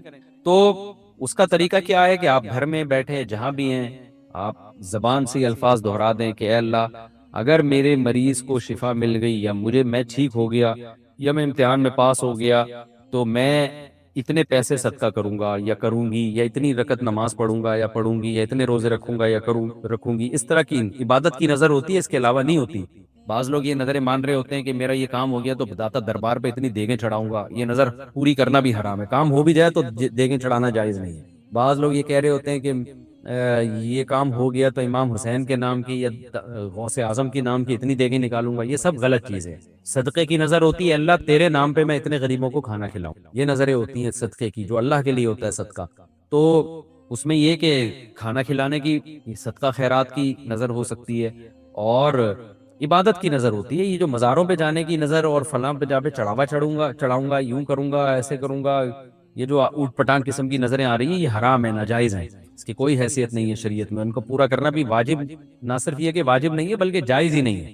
تو گھر بیٹھے بیٹھے جب چاہیں آپ نظر مان سکتے ہیں. زبان سے کہیں گے تو نظر ہوگی، دل میں نہیں ہوتی. لیکن شریعت نے منت ماننے کو بہرحال پسند نہیں کیا ہے. نبی صلی اللہ علیہ وسلم نے فرمایا کہ جو نظر مانتا ہے نا، وہ تقدیر کو تو نہیں ٹال سکتا، اللہ اس کے ذریعے کنجوس سے پیسہ نکلوا دیتے ہیں. یعنی تقدیر میں بیماری ٹھیک ہونا ہوگی تو ہو جائے گی، کامیابی ہوگی تو ہوگی، وہ تو. لیکن کیا ہوتا ہے کہ بندہ ٹھیک ہو جاتا ہے، اور جو آدمی کبھی صدقہ نہیں کرتا، اس بہانے اس کی جیب سے، کنجوس کی جیب سے پیسے نکل جاتے ہیں. ویسے تو دے نہیں رہا تھا صدقہ، تو اللہ نے بیماری میں ڈال دیا، چل اب منت مان تاکہ میں بیماری ٹھیک کروں اور تو اب پیسے نکال یہاں سے. تو کنجوسوں کے ذریعے، کنجوسوں کا پیسہ نکلوانے کے لیے یہ کام ہوتا ہے. بے نمازیوں کو نماز پڑھوانے کے لیے، جو روزہ نہیں رکھتے ان کو روزہ رکھوانے کے لیے. تو اس حدیث سے پتہ چلتا ہے کہ منت اور نظر کو جائز ہے لیکن پسند نہیں کیا گیا. علماء نے اس کی وجہ بیان کی ہے کہ یہ ایک طرح سے نا اللہ سے ایک طرح کا مقابلہ چل رہا ہے کہ اللہ میرے مریض کو یا مجھے ٹھیک کر دے تو میں اتنے روزے رکھوں گا. یعنی بارگیننگ ہو رہی ہے اللہ تعالیٰ سے کہ اگر نہیں ٹھیک کیا تو میں نہیں رکھتا، جا بھائی. اے اللہ اگر میں پاس ہو گیا نا تو میں 1 لاکھ روپے صدقہ کروں گا، اگر نہیں ہوا تو ہم بھی صدقہ نہیں کر رہے. تو ایک طرح کا نا مقابلہ چل رہا ہے. ابدیت یہ ہے کہ اللہ تو مجھے پاس کرے گا تو بھی 1 لاکھ روپے دوں گا، نہیں کرے گا تو بھی 1 لاکھ روپے دوں گا، اس لیے کہ میں تو تیرا بندہ ہوں. لیکن تو مجھے ویسے ہی پاس کر دے امتحان میں، چاہے میں لاکھ دوں یا نہیں دوں، میں تو تیرا بندہ ہوں، میں تو فقیر ہوں. فقیر بارگیننگ تھوڑی کرتا ہے. سیٹھ صاحب آپ نے مجھے اگر 100 روپے دیے نا تو میں بھی آپ کا فلاں کام بنا دوں گا. فقیر کہتے ہیں اللہ کے نام پہ 100 روپے دے دو، میں فقیر پھٹا، پرانے کپڑے میرے، میں کیا کروں گا یار آپ کے لیے. تو اللہ سے بھی بھکاریوں کی طرح مانگنا یہ اللہ کو زیادہ پسند ہے. منت ماننا بھی جائز ہے لیکن پسندیدہ کام نہیں ہے. ہاں، جس طرح سے امام بارگاہوں میں یا مزاروں میں جا کے منتیں مانی جا رہی ہیں وہ بالکل حرام ہے، بالکل ناجائز ہے. اور اس کے لیے محرم کا دن متعین کرنا یہ سمجھ کے کہ اس میں منت زیادہ پوری ہوگی، یہ بھی حرام ہے، ناجائز ہے اور بدعت کی تائید ہے. اس سے آپ سب لوگ اجتناب کریں، اس سے گناہ ملتا ہے. اچھا، یہ بھی محرم کے بارے سے سوال پوچھا جاتا ہے، کیا قربانی کا گوشت محرم سے پہلے ختم کرنا ضروری ہے؟ عاقب شاہ دبئی سے پوچھتے ہیں. جی کچھ لوگ کہتے ہیں قربانی کا گوشت محرم سے پہلے ختم ہو جانا چاہیے، کیا یہ بات صحیح ہے؟ نہیں، ایسا کچھ نہیں ہے. قربانی کا گوشت آپ پورے سال چلا سکتے ہیں اگر محفوظ رکھ رہے ہیں. لیکن وہی ہے کہ کھا لیں جلدی تو اچھی بات ہے، تازہ تازہ گوشت کھا لیں. محرم میں بھی بہت 2 مہینے ہو جاتے ہیں، تاخیر ہو جاتی ہے، تو اس لیے بہتر یہی ہے کہ پہلے کھا کے ختم کریں. لیکن اگر کوئی محفوظ بھی رکھتا ہے تو کوئی گناہ اس میں نہیں ہے. اچھا، ایک اور سوال سبیلوں کے حوالے سے پوچھا جاتا ہے کہ محرم میں سبیلیں لگانا، ان سبیلوں سے پانی پینا. تو دیکھیں وہ بھی شیعہ حضرات کا مسلک ہے، ان کا کانسیپٹ ہے کہ وہ حضرت حسین کے نام کی سبیلیں لگاتے ہیں. میں بار بار کہہ رہا ہوں کسی کو چھیڑے نہیں، اپنا مسلک چھوڑے نہیں، دوسرے کو چھیڑے نہیں. یہ میں اہل سنت والجماعت کے لیے مسائل ریکارڈ کروا رہا ہوں کہ ہمارے لیے کسی بھی چیز کے جائز اور ثواب ہونے کے لیے دلیل کی ضرورت. دلیل قرآن و سنت ہے، صحابہ ہیں. تو ہمیں نہ اہل بیت سے اس کا کوئی ثبوت ملتا ہے، نہ صحابہ سے، نہ قرآن و سنت سے کہ محرم میں صحابہ نے سبیلیں لگائیں. حضرت حسین رضی اللہ تعالیٰ عنہ کی شہادت کے بعد اہل بیت میں سے کسی نے سبیلیں لگائی ہوں یا انہوں نے سبیلیں لگانے کا حکم دیا ہو، کہیں بھی نہیں ملتا. یہ عمل بھی بدعت ہے، ناجائز ہے، اس سے اجتناب کریں. اور ایک عجیب بات ہے، کبھی آپ اس کو غم کا مہینہ کہتے ہیں اور کالے کپڑے پہنتے ہیں اور سبیلیں لگا کے لوگوں کو شربت پلا رہے ہیں. تو یہ تو خوشی کے موقع پہ ہوتا ہے نا، خوشی کے موقع پہ کھلایا پلایا جاتا ہے. تو یہ ایک کنفیوژن ہے کہ یہ خوشی منا رہے ہیں کہ غم منا رہے ہیں. تو کھلانا پلانا خوشیوں کے موقع پہ ہوتا ہے. تو اس لیے آپ ان چیزوں سے اجتناب کریں، نہ سبیل لگائیں، نہ اس پہ کھڑے ہو کر پانی پیئیں. جو لگا کے بیٹھا ہے اس کو چھیڑے نہیں، آپ تنگ نہ کریں، وہ اس کا مسئلہ کیا، اس کو چھوڑ دیں. دنیا میں بہت سارے فرقے ہیں، کس کس کو آپ قابو میں کریں گے؟ ملک میں انارکی پھیلتی ہے، ملک میں فسادات ہوتے ہیں. کسی سے نفرت کرنے کی ضرورت نہیں ہے، کسی کو ٹاؤنٹنگ کرنے کی ضرورت نہیں ہے، طنز تانے کی ضرورت نہیں ہے. جو لگا کے بیٹھا ہوا ہے لگائے، جو پی رہا ہے اس کو پینے دیں، چھیڑے نہیں. لیکن میں آپ کے لیے یہ کہہ رہا ہوں جو اس وقت میرا پروگرام سن رہے ہیں، اگر آپ قرآن و سنت ہی کو فالو کرتے ہیں، آپ اہل سنت والجماعت میں ہیں، یا تو میں بار بار کہتا ہوں پورے شیعہ ہو جائے نا. پھر آپ ڈبل ڈبل مسلکوں پہ چلنا تو یہ دنیا میں کسی کا بھی اصول نہیں ہے کہ آدھا ادھر آدھا ادھر، وہ تو کہیں کا بھی نہیں ہوتا. یا تو پورے ادھر ہو جائیں یا پھر پورے اہل سنت والجماعت بن جائیں. تو اہل سنت والجماعت کے ہاں یہ سبیلیں لگانا یہ جائز کام نہیں ہے، کیونکہ قرآن و سنت سے اس کا ثبوت نہیں ہے. لوگ کہتے ہیں کہ آدمی کسی کو شربت پلا رہا ہے، پانی پلا رہا ہے، تو پانی پلانا تو بڑا اچھا کام ہے. پانی پلانا اچھا کام ہے، پورے سال کسی دن کو خاص کر لینا یہ اچھا کام نہیں. تو اس سے بدعت کی تائید ہوتی ہے. تو اگر کوئی پیاسا آپ کو نظر آتا ہے تو محرم میں ہو تو محرم میں بھی پلائیں، سفر میں ہو تو سفر میں بھی پلائیں. لیکن کوئی پیاسا نہیں ہے تو جیسے آپ پورے سال سبیلے نہیں لگاتے تو محرم میں بھی نہ لگائیں. کیونکہ اگر آپ پورے سال نہیں لگاتے، محرم میں لگا رہے ہیں، تو اس کی علامت ہے آپ اس مہینے کو سبیل کے حوالے سے خاص ویلیو دے رہے ہیں. اس ویلیو کی آپ کے پاس قرآن و سنت سے دلیل ہونی چاہیے. دلیل نہیں ہے تو ہمارے پاس دلیل ہے. نبی صلی اللہ علیہ وسلم نے فرمایا من احدث فی امرنا ھذا ما لیس منہ فہو رد وفی روایت فہو مردود. جو ہمارے دین میں کوئی بھی نئی چیز لے کر آئے گا، نبی نے فرمایا وہ مردود ہے، ہم نہیں اس کو ایکسیپٹ کریں گے. تو اس لیے بھائی ہم تو اس حدیث کو فالو کرتے ہیں. تو کائنڈلی آپ حضرات سے گزارش ہے، ہاں کوئی پورے سال سبیل لگا کے بیٹھا ہو تو وہ محرم میں بھی لگا لے. کیوں؟ وہ اس لیے کہ وہ محرم کو الگ سے فضیلت نہیں دے رہا سبیل کے حوالے سے، بلکہ وہ کہہ رہا ہے بھائی میں تو پورے سال لوگوں کو پانی پلاتا ہوں تو محرم میں بھی پلا رہا ہوں، میں تو پورے سال شربت پلاتا ہوں تو محرم میں بھی پلا رہا ہوں. لیکن ایک آدمی سال کے 11 مہینے نہیں پلاتا، صرف محرم میں سبیل لگا کے بیٹھا ہے، اس کا مطلب وہ اس مہینے کو سبیل کے حوالے سے زیادہ ویلیو دے رہا ہے. اس ویلیو کے لیے میں نے کہا دلیل چاہیے. دلیل آپ کے پاس اگر نہیں ہے تو پھر وہ حدیث ہے جو ہمارے دین میں نئی چیز ایجاد کرے گا تو وہ چیز مردود ہے. اس لیے اس عمل سے بھی اجتناب کریں. دیکھیں جنت میں جانے کے لیے ہمیں وہ کام کرنے پڑیں گے جو اللہ رسول نے بتائے ہیں، اور اس میں اپنی طرف سے ایڈیشن کرنا یہ ناجائز ہے. اس عمل کو شریعت میں بدعت سیئہ کہا جاتا ہے. اللہ تعالیٰ ہماری حفاظت کرے. تمہاری باڈی اور جسم میں جانے والی خوراک بھی پاک ہونی چاہیے، اور تمہارے جسم سے نکلنے والا عمل بھی پاک ہونا چاہیے. میں سمجھا پا رہا ہوں اپنی بات؟ اگر آپ اسلام کو فالو نہیں کرتے تو آپ کے جسم میں جو خوراک جائے گی وہ بھی ناپاک ہو سکتی ہے، اور آپ کی باڈی سے نکلنے والا عمل بھی ناپاک ہو سکتا ہے. لیکن بہت بڑا مسئلہ اس دنیا میں یہ ہے کہ جب پاورفل لوگوں کے ہاتھ میں قوم کی تقدیریں ہوں تو وہ ناپاک کو پاک قرار دے دیتے ہیں اور پاک کو ناپاک قرار دے دیتے ہیں. میں مثال سے انشاءاللہ بات کو سمجھاؤں گا. تو پہلا حکم اسلام نے یہ دیا، جو پابندی ہم پہ لگائی ہے کہ آپ کے جو خوراک ہے من الطیبات وہ پاکیزہ ہونی چاہیے، وہ ناپاک نہیں ہونی چاہیے. اب ناپاکی کی اقسام فقہا نے جو اسلامی قانون کی کتابیں لکھی ہیں وہ اقسام بیان کی ہیں کہ there are two types of ناپاکی. جتنی انگلش مجھے آتی ہے میں اتنی بیان کروں گا. There are two types of ناپاکی. ایک ناپاکی تو یہ ہے کہ وہ چیز ہی گندی ہے، کوئی خدا نخواستہ گوبر کھا رہا ہے، اس کو پاک کرنا ممکن ہے ہی نہیں. گوبر کھا رہا ہے، کچھ ویڈیوز آئی ہیں، اللہ تعالیٰ بچا کے رکھے. خیر، کوئی گندگی کھا رہا ہے، یہ بھی ناپاک ہے. اسی طرح کچھ جانور ایسے ہیں جو اسلام نے ہمیں بتایا کہ یہ پاک جانور نہیں ہے. جانوروں کے بارے میں اسلام نے 2 احکام ہمیں دے دیے کہ ہر جانور کا گوشت کھانے کی تمہیں اجازت نہیں ہے. ہر جانور اس قابل نہیں ہے کہ انسان اسے کھائے. جتنے حشرات ہیں، حشرات الارض، کیڑے مکوڑے، بچھو، سانپ، یہ سب اسلام نے حلال کیے یا حرام کیے؟ بولے حرام کیے. تو یہ پابندی لگا کے ہم پر احسان کر دیا کہ نہیں کر دیا؟ ورنہ ہم کتے کھا رہے ہوتے، بلیاں کھا رہے ہوتے، ہم خنزیر کھا رہے ہوتے. ہمارے ایک دوست چائنا گئے ہیں، کہتے ہیں میری دعوت کی چائنیز نے اتنا بڑا بکرا لا کے رکھ دیا میرے سامنے. کہہ رہا میں نے کہا یار ایسا خاندانی بکرا کھال سمیت پہلی دفعہ دیکھا ہے. کہتے ہیں میں نے جب اسٹڈی کی، مطالعہ کرنا شروع کیا تو اس کی چہرہ مجھے تھوڑا تھوڑا بکروں جیسا لگا نہیں. خیال ہوا کہ شاید چائنا میں بکرے اسی طرح ہوتے ہیں. کہتے ہیں میں مطالعہ کرتے کرتے اسٹڈی کرتے کرتے جب دم کی طرف گیا ہوں اور دم کرف تھی اس کی، تو میں نے کہا بھائی یہ بکرا کتا ہے. اب ٹھیک ہے کچھ لوگ کہتے ہیں کیا حرج ہے، اگر کتے میں پروٹین ہے تو کھا لیا نا، تو پروٹین تو چھپکلی میں بھی ہوتے ہیں، لال بیگ میں بھی ہوتے ہیں، کھا لو یار سب کچھ۔ یہ اسلام کا ہم پر احسان ہے بھائی، یہ پابندی لگا دی اسلام نے کہ آپ گوشت میں حلال گوشت کھاؤ گے جو پاکیزہ ہے، حرام گوشت کھانے کی آپ کو اجازت نہیں، اور اسلام نے لسٹ بتا دی پوری حرام گوشت کی، کچھ قرآن میں ہے کچھ احادیث میں ہے، تو یہ پابندی لگا دی اسلام نے۔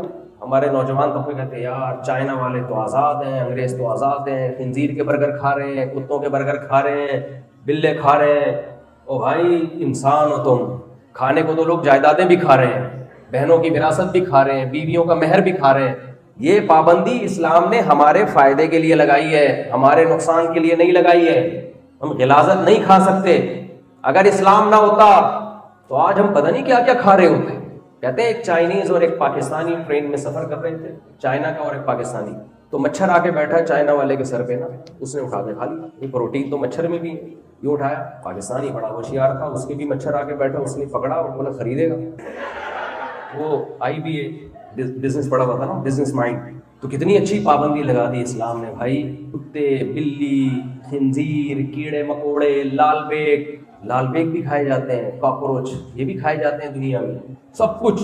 اچھا آپ کو انگریزوں میں نہیں ملے گی، یہ اتنا نہیں آگے گئے کہ وہ کتے بلی کھانا شروع کر دیں۔ وجہ کیا ہے؟ کیونکہ حضرت عیسیٰ علیہ السلام کی تعلیمات کو فالو کسی حد تک کر رہے ہیں۔ آپ کو جو مذاہب بھی آسمانی مذاہب سے دور نظر آئیں گے نا، ان میں خوراک گندی ہوتی چلی جائے گی۔ جتنا آسمانی مذاہب سے دور ہوں گے وہ اتنی خوراک خراب، بندر کے مغز، پہلے میں یقین نہیں کرتا تھا کہ بندر کا بھیجا بھی کوئی کھا سکتا ہے، لیکن یوٹیوب پہ ویڈیوز پڑی ہوئی ہیں بندر کا مغز کھا رہے ہیں۔ تو یہ پابندی اسلام نے لگائی کہ آپ کی خوراک میں گوشت میں اللہ نے ایک لسٹ بیان کر دی ہے کہ اس سے دائیں بائیں جانے کی آپ کو پرمیشن نہیں ہے۔ اب آپ بولو یار یہ کیسی اسلام نے پابندی لگا دی؟ بھائی بہت اچھا کیا، بہت اچھی پابندی لگا دی، ہمیں لال بیگ کھانے سے اللہ نے بولو بچا لیا، اچھا کیا، چنگا کتنا سی جس کو پنجابی میں کہتے ہیں۔ فیصلہ آبادیوں کی جگتیں بڑی مشہور ہیں نا، کہتے ہیں اگر انڈیا اور فیصلہ آبادیوں کی جنگ ہوتی، فیصلہ آبادی محاذ پہ جاتے، انڈین فوجی آتی، انڈین فوج پوچھتی کیوں آئے ہو؟ لڑنے کے لیے آئے ہو؟ تو فیصلہ آبادی کیا جواب دیتے؟ اور کبڈی کھیلنے آئے ہیں یہاں پہ کیا؟ تو وہ فیصلہ آبادیوں کا مشہور ہے کہ ہر چیز کا الٹا جواب دیتے ہیں، اور لاہوری غلط راستہ بتاتے ہیں۔ کہتے ہیں ڈرون جو لاہور کے اوپر سے آئے ہیں نا، یہ نشانے پہ اس لیے نہیں لگے کہ لاہوری تو اپنوں کو سیدھا راستہ نہیں بتاتے، ڈرون کو کہاں سے سیدھا راستہ بتائیں۔ تو ایک پابندی اللہ نے لگائی، گوشت کی ایک فہرست ہے۔ دوسری پابندی، جو گوشت آپ نے کھانا ہے وہ بھی مردار نہیں کھانا۔ مری ہوئی گائے اگر کچرے پہ پڑی ہوئی ہے تو ہم اس کو بولیں نہیں کھا سکتے۔ بکری مر گئی اپنی موت، نہیں کھا سکتے، بلکہ اس کو ذبح کرنے کا حکم، تاکہ اس کا بلڈ سارا اس کی باڈی سے نکل جائے، کیونکہ خون بھی ایک گندی اور ناپاک چیز ہے۔ آپ کی باڈی پہ خون لگ جائے آپ کی نماز قبول نہیں ہوتی، نجس ہے، پلید ہے۔ وہ اسلام اس کو کہہ رہا ہے کہ کپڑوں پہ لگ جائے تو نماز نہیں ہوگی، تو پیٹ میں کیسے اتارنے دے گا اسلام اس کو؟ اب یہ پابندی اللہ نے لگا دی، بھائی ذبح کر کے کھاؤ۔ اب نوجوان کہتے ہیں یار یا گورا تو جب ریسٹورنٹ میں گوشت آ جائے کھا لیتا ہے، مسلمان ایک مصیبت میں پڑ گیا۔ ہم جب باہر کنٹریز میں جاتے ہیں تو یہی تحقیق کرتے رہتے ہیں بھائی ہینڈ سلوٹر کہاں ملے گا اور کہاں جو ہے مردار ملے گا، تو لوگ کہتے ہیں یار یہ مولویوں نے ہمیں چکر میں ڈال دیا ہے، مولویوں نے ہمیں مصیبت میں ڈال دیا ہے، اسلام نے ہمیں پرابلم میں ڈال دیا ہے۔ چکر میں ڈالنے پر ایک لطیفہ ہے، تو سناؤں گا، بڑا زبردست سنا دو، کبھی پارسل کر دو۔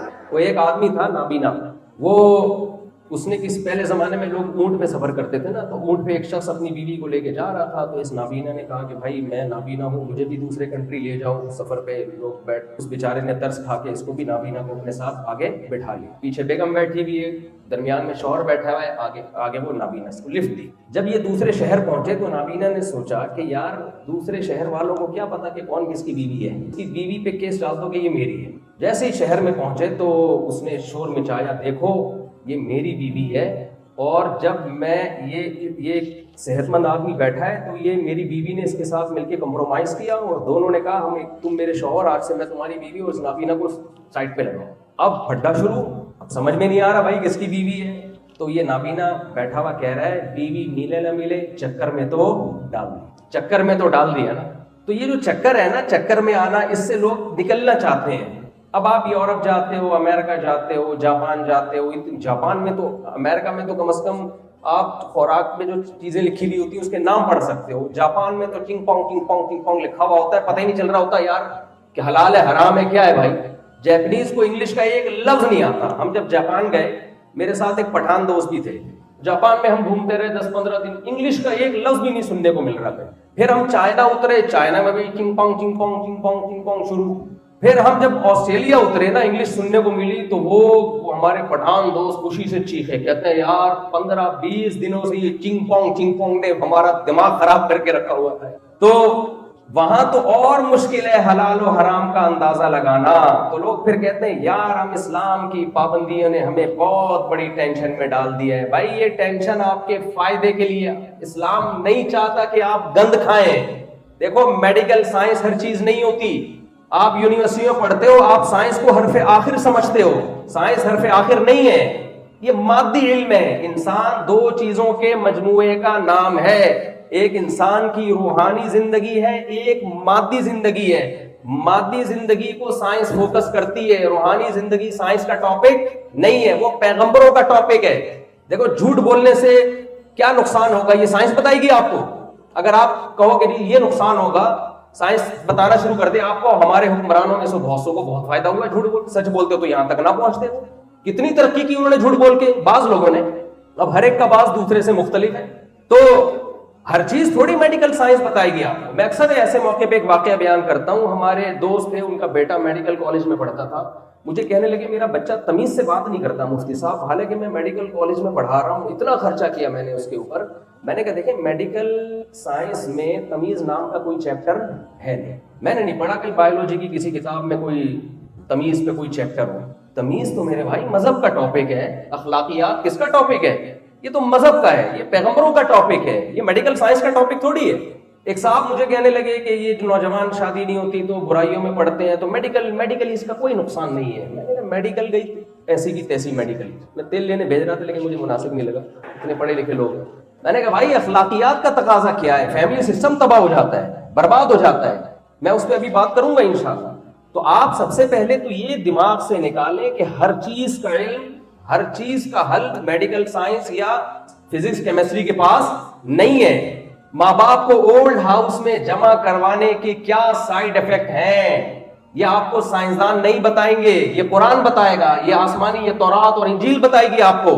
وَلَا تَقُلْ لَهُمَا أُفٍّ وَلَا تَنْهَرْهُمَا, اللہ کہتا ہے جس ماں نے تمہیں جنا ہے, اولڈ ہاؤس تو دور کی بات, تم اس کے سامنے اف بھی نہیں کر سکتے. وَخْفِضْ لَهُمَا جَنَاحَ الذُّلِّ مِنَ الرَّحْمَةِ, بوڑھی ماں کی کڑوی کسیلی, بوڑھے باپ کی کڑوی کسیلی آپ نے برداشت کرنی ہے. وہ بڑھاپے میں ڈانٹے گا, مارے گا, آپ نے اس کے خلاف پرچہ نہیں کاٹنا ہے, آپ نے برداشت کرنا ہے اس کو. یہ میڈیکل سائنس تھوڑی بتائے گی آپ کو. تو میں ٹاپک کو سمیٹتا ہوں جلدی سے. تو جو گوشت اسلام نے ہمیں کھانے کی اجازت دی, ان میں بھی کیا آرڈر دیا ہے بھائی, بلڈ اس کا جسم سے نکالو پھر کھاؤ ورنہ نہیں. تو یہ پابندی میرے نقصان کے لیے ہے یا فائدے کے لیے؟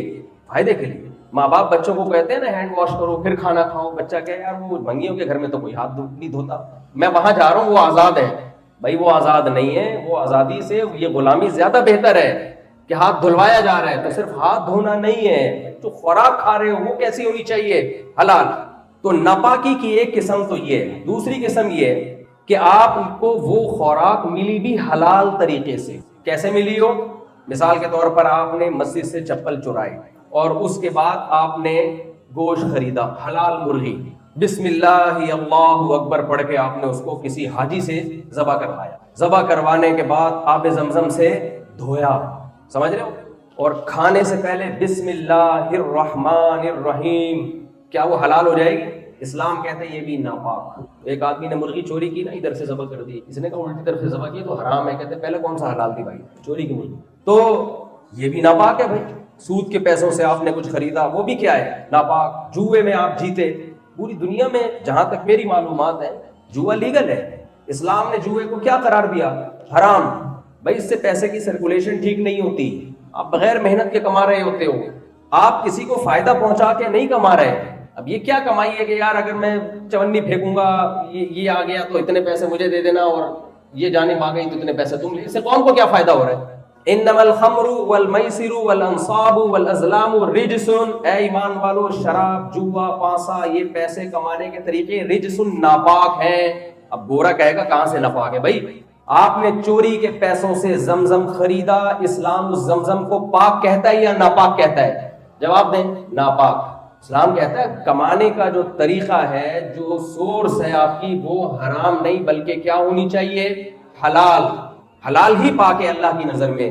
تو اسلام نے یہ پابندی مجھ پہ اور آپ پہ لگائی، ہمیں چکر میں ڈالنے کے لیے نہیں، ٹینشن دینے کے لیے نہیں، ہمیں ایک اچھا انسان بنانے کے لیے، کہ غلط طریقے سے کما کے جب تم کوئی چیز خریدو گے، کھاؤ گے، تو وہ انسانیت کے لیے ایک بدنما داغ ہے۔ انسانوں پہ ایسی چیزیں سوٹ بولے نہیں کرتی۔ یہ تو دو کلوا من الطیبات کو میں نے تھوڑا سا ایکسپلین کیا ہے۔ آگے اللہ کیا کہتے ہیں؟ وَعْمَلُوا صَالِحًا، تمہاری باڈی سے نکلنے والا عمل بھی پاک ہونا چاہیے۔ بھائی جسم سے نکلنے والا عمل صاف پاکیزہ کیسے ہو سکتا ہے؟ اسلام نے اس کی پوری تفصیل بیان کی، دو حصوں میں ڈیوائیڈ کیا۔ نمبر ایک، تمہارا جو رب ہے، خدا ہے۔ دیکھیں میں آسان الفاظ میں پہلے ایک مثال سے سمجھاتا ہوں۔ آپ نے جانوروں میں دیکھا ہوگا، اللہ نے جانور کو جس فطرت پہ پیدا کیا ہے، جانور اپنی اس نیچر اور فطرت سے ہٹتا نہیں ہے۔ کتے بے وفا ہوتے ہیں یا وفادار ہوتے ہیں؟ جواب دیں، وفادار۔ کبھی کسی کتے کو بے وفا دیکھا آپ نے؟ اس میں وفا کے سافٹ ویئر انسٹال کر کے اس کو بھیجا گیا ہے، وہ نہیں ہلے گا اپنی جگہ سے کبھی۔ کتا اپنی گلی میں دوسری گلی کا کتا برداشت کرتا ہے؟ نہیں، وہ برداشت نہیں کرتا۔ کتے سے مجھے انگریزوں کے کتے یاد آتے ہیں۔ میں جب جاتا ہوں باہر ملکوں میں، ان کے کتے دیکھتا ہوں اور ہمارے کتے سب بے روزگار کتے۔ کسی نے بڑا زبردست کہا ہے کہ انگریزوں کے کتے دیکھو نا، خوبصورت لاکٹ ان کے گلے نہلایا ہوا، جو کتا پکڑ کے کھڑا ہوتا ہے وہ کتا لگ رہا ہوتا ہے اس کے، اتنے خوبصورت۔ تو جانور کو اللہ نے جیسا بنایا ہے نا، وہ سافٹ ویئر اللہ نے اس میں آٹومیٹیکلی انسٹال کر دی ہیں، وہ چینج نہیں ہو سکتے۔ شیر بہادر ہوتا ہے، بزدل نہیں ہوتا۔ گیدڑ کیا ہوتا ہے؟ بزدل ہوتا ہے، بہادر نہیں ہوتا۔